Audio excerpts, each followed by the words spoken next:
જૂનાગઢના માંગરોળ પંથકમાં પાણી ઓસરતા તબાહીના હૃદયદ્રાવક દ્રશ્ય સામે આવ્યા। છેલ્લા કેટલાક દિવસોના અતિભારે વરસાદ અને પૂરના પાણી બાદ અનેક ગામોમાં કાદવના થર ધોવાઈ ગયેલા ખેતરો અને પલળી ગયેલી ઘરવખરીના દ્રશ્યો જોવા મળ્યા છે। ખેડૂતોના ઊભા પાક અને ફળદ્રુપ જમીનને વ્યાપક નુકસાન થતા કરોડો રૂપિયાનું આર્થિક સંકટ સર્જાયું।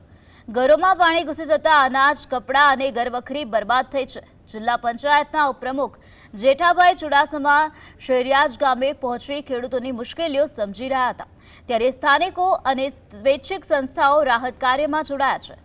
વહીવટી તંત્ર નુકસાનનું સર્વે કરી અસરગ્રસ્તોને સહાય પહોંચાડવાની તૈયારીમાં છે।